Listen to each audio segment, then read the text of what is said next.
It is I, 23-year-old Jack.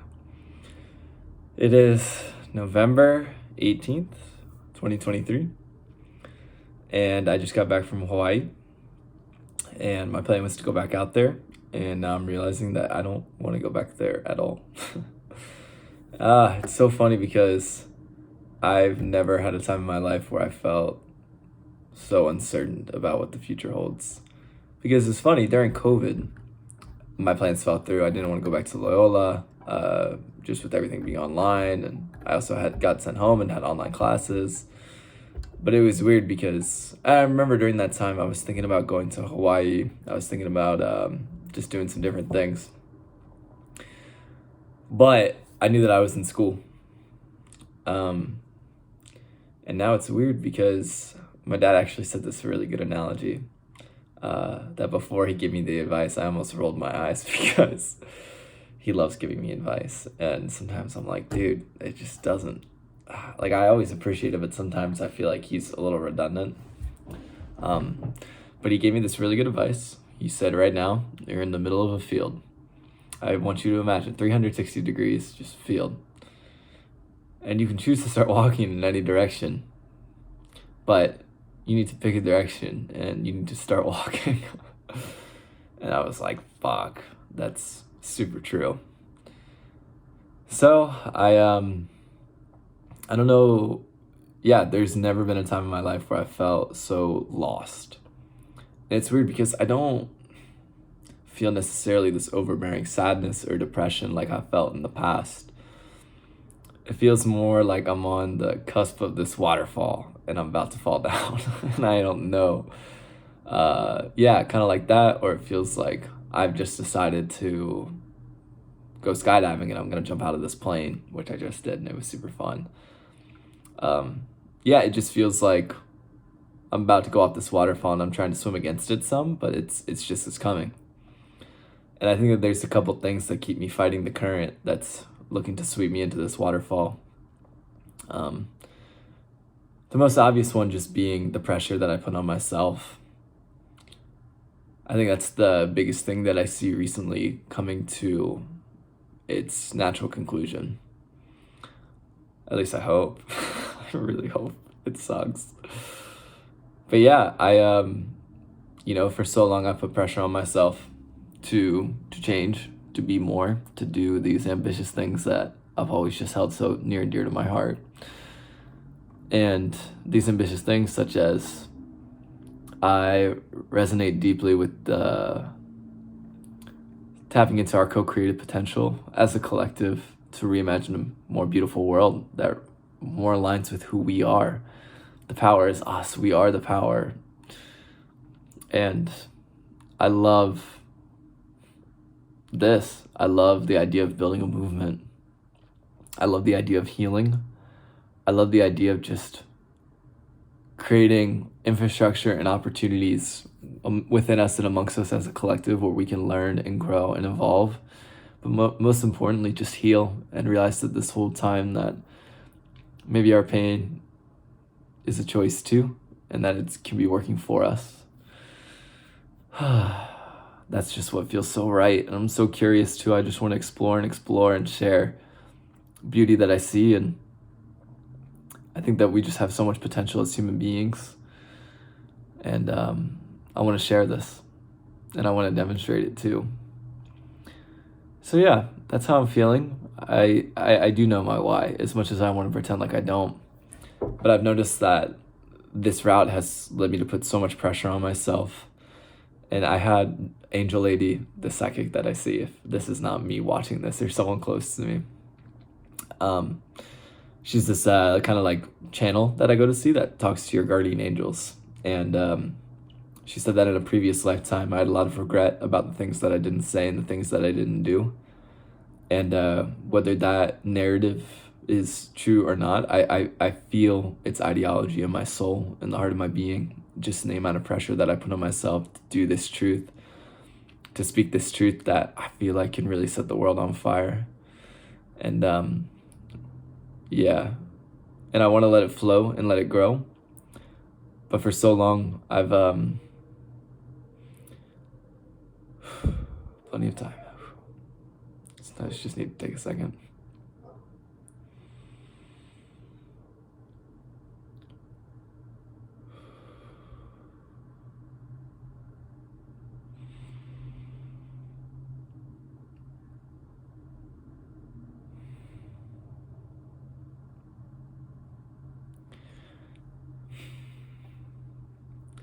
I find myself kind of buying into this narrative that I'm about to say that I'm trying to become more aware of. And this narrative is that I feel pressure. Well, first, I have the heart, the beautiful truth that I just want to share. And then the insecurities that I feel come along. And I feel over the years that this has become distorted as a way that I can get security, as a way that I can get social approval, as a way that I can run away from things that I fear in life, such as despair, such as, violence, grotesque violence, such as depression, suicide, car wrecks, disease, war, famine. I mean, you name it. It's just really, really, really, really sad. And I think for a long time, this has become my way of resisting that I'll fix it. And that I don't have to look at these things because I'm going to create a world where there are none of these things. And I know it sounds kind of stupid, but I've always looked at problems in this sense. They're not something to understand, at least in the sadness sense. It's something only to understand, to get rid of. And in doing so, I think that I've kind of projected this idea onto myself that we're kind of just a victim to these problems, that they happen to us, and that we aren't choosing them, that they aren't happening for us. And the more that I grow up in my life, the more that I see that same belief system being imposed on myself, and I see how it's not serving me. The sadness that I feel, the pressure that I put on myself, the things that I feel afraid of, I think I similarly just try to get rid of them instead of understanding them. And that's really come out for me recently because the biggest thing is I've noticed that first I put pressure on myself to do this. And then I realized that nothing happens when I put pressure on myself to do this. I just feel more sad and more overwhelmed.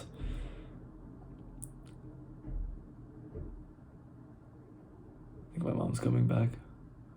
I just heard her. I'm gonna close the door real quick. Oh wait, it's already closed. But yeah, the pressure that I put on myself, I end up just feeling more sad and overwhelmed when I pressure myself to not pressure myself. When I try to worry about not worrying is ultimately what it comes down to. It's that I'm afraid of living in fear. And what are you supposed to do with that? So that's kind of where I've been. But I noticed today that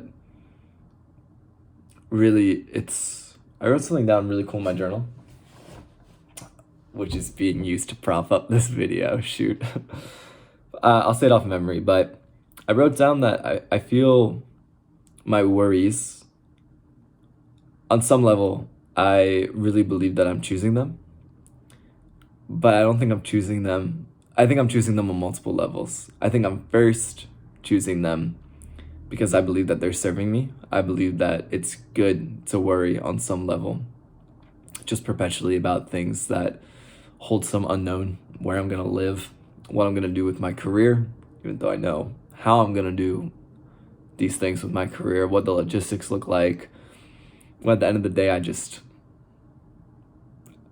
have to make a choice and just walk in that direction, like my dad was saying, and just have faith in the universe, that if my conviction is right, that it will attract the right opportunities and right people. Yeah, I feel like that really strongly. But yeah, also just knowing that I chose these problems also when I feel so bad about worrying. I think it's so easy to delude myself that I'm not upset I'm a it's hard for me to see that I'm not upset because I don't know the answer to this thing that I'm worrying about. It's hard for me to see that why I'm actually upset is because I'm worrying at all. It's like, with my career, with my life, I'm worried, worried, worried. And I think that, I feel so overwhelmed. I feel upset. It's like, if I could just figure this out, I won't be upset. It's like, no, dude, I'm never going to know. I'm never going to know. And that's okay. It's okay to not know. It's okay to just start walking because of something that you believe in, something that inspires you. In fact, I think that's what we can only ever do. And I think it's more interesting that way.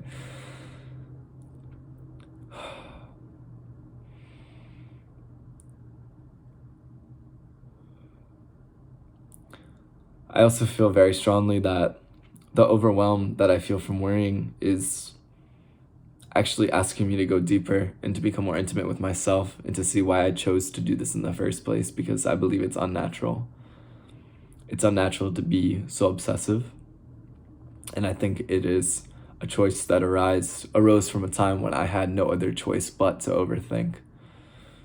For example, maybe when I was a kid, if I wasn't thinking all the time about my next step, I could get yelled at, or people in school could make fun of me, or my teachers could be really upset with me. And at the time, that's my world, and if those people aren't loving me, then I'm not getting food, I'm not getting water, I'm not getting shelter. My emotional needs to be loved, to be seen, to be heard. I'm not getting any semblance of any of those. And it's nobody's fault. It's nobody's fault. That's not what this video is about. It's about that I chose to have these belief systems so deeply embedded in me. And then on some level, if I am having a hard time letting them go, it's because I believe that they're still serving me on some level. And in that way, my worry is so beautiful because it's calling me to freedom, to be, to listen. Everything in life worth pursuing arises indirectly from presence. You can't be happy if you're not present. You can't love if you're not present. You can't laugh if you're not present. You can't sing, you can't dance, you can't be curious, you can't adventure, you can't explore. And I think that for so long I've thought I just haven't been present. I've been worried to be present because to be present is to be vulnerable. To be present is to give up control and to trust, to be in flow with the universe and with yourself as you are.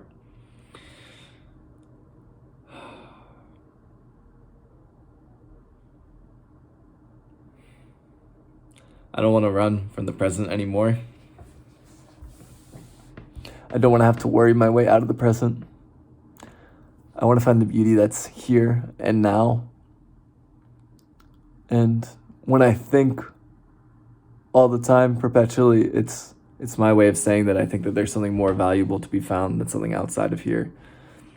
And I'm not saying that, I can't think about what I want to do in life, or that I can't think about having a family or whatever, right? It just becomes problematic when that thinking is less of it's more of an obsession and more of a way to try to get some sort of control over the present in this world that at the end of the day is just not in our control. It's just us.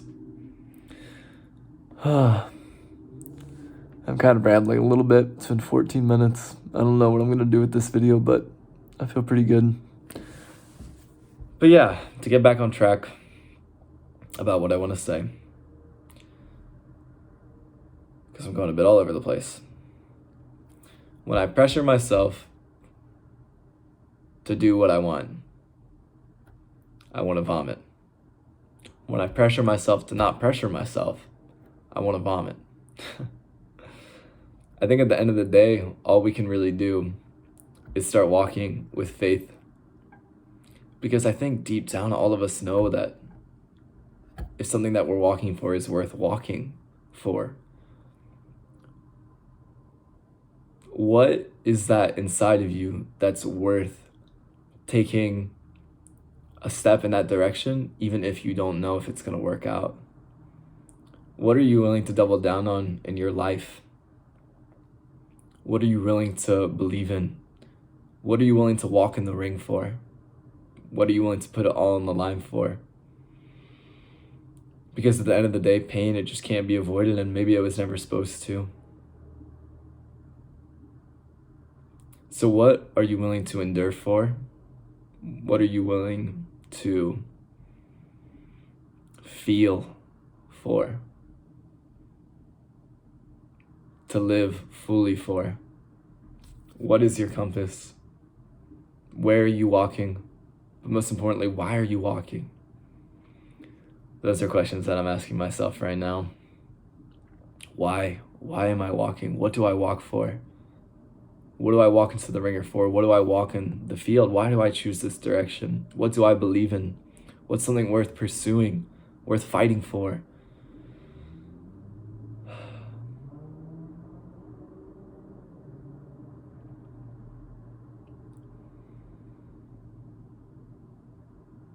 And it's all these things that I just said.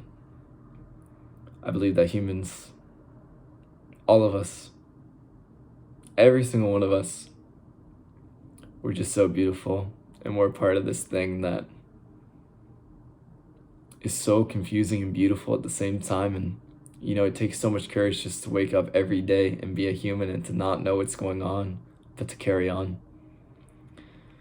And that deeply, deeply, deeply, deeply inspires me. In the face of all of this, everything that's coming up, all the despair, all the sadness, all the pain, all the confusion, everything that's going on in our lives, we still wake up, and you choosing to watch this video are choosing to carry on. You're choosing to. It's not that you're afraid to, oh, I'm afraid I'm gonna die, I'm afraid like what's on the other side, I'm afraid of this. Like, of course, your fears are real and they deserve to be listened to, but no. The other side of that is that you're choosing to show up. You're choosing to be here because you love something and you love someone. And there are things that deeply move you and ignite your passion in this world, here and now, that you believe in, that you carry on for. That's worth waking up every day and not knowing what the fuck you're doing, and yet you walk. You still walk. And like, what other creature, actually, I mean, really, every single life form is just fucking confusing. Being alive, being sentient, it's just confusing. But wow, just how fucking beautiful that is. I really do think that God looks down at us and just cannot believe how beautiful us humans are. If we knew where we were going, of course we would walk. But we don't know, and we still walk anyway. That love, that passion, it's so raw because it's blind. You don't need to see to know that you believe where you're walking. That's, to me, is a love, that's a compass, that's a purpose, that's a passion that is truly unconditional, that is truly forever, that is truly infinite, is that if you can follow it and not know where it's going, but believe in it, in the face of all the fears, in the face of all the pain, all the things that you might totally freak the fuck out on that might happen to you, you keep walking anyway. And it's a sin that we pretend like that thing doesn't matter in our lives. And it's a sin that we pretend in this world that that thing isn't of the utmost value. What is it that ignites you? What is it that keeps you walking? And what's holding you back from walking that more consistently? Because that's where your bliss is. That's where your bliss lies, is in that thing. I just figured that us humans, the majority of what's going on in existence, 99.9999999999999 whatever percent of what's going on in reality, you will never be aware of, and I will never be aware of. And so all these people that are telling us that this is the way it should be and that's the way that it should be, I'm sorry, I just think that this universe, that it just seems like an incredibly limited awareness to follow. My compass and what I follow is that I figure even if I don't know what that 99.999%, even if I don't know what's going on in it, I know that I'm connected to it because it birthed me. I'm deeply interconnected from this reality because I'm its child. I am it. And however you want to look at it, it's the truth. Whatever your existential beliefs, you are an intrinsic part of this universe. And energetically, if you were not here, the whole universe would not exist. The energy that is your body was right there in the Big Bang. And in fact, it's interconnected with this whole web of energy. You are the field. You are the energetic field. Long story short, you are the universe. I figure that beyond our limited mind that will never understand this limitless reality, there's a part of us that doesn't need to understand because it's who we are. We are the limitless reality. We are the limitless reality. And I figure at this limitless reality, put this thing inside of me that has me walk beyond any limits of my mind, any fears of my mind, any cautions of my mind, and it tells me to keep walking, to keep walking, to keep walking. I've just learned to trust that so much more than any limiting beliefs I have in my mind, because at the end of the day, my mind's playing a game that is going nowhere. And it's so human and it's so beautiful, and I get it. Because we want to control, because control feels safe. And why wouldn't we want to feel safe? But I think there's also safety to be found in letting go. I think there's safety to be found in not playing it safe, to going for it. It's a risk to leave your comfort zone. For obvious reasons. But it's also a risk to stay inside your comfort zone.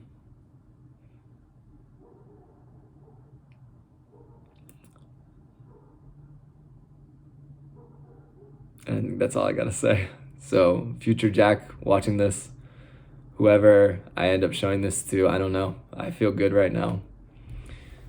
Right now, my life is at this crux where I'm just gonna decide to walk.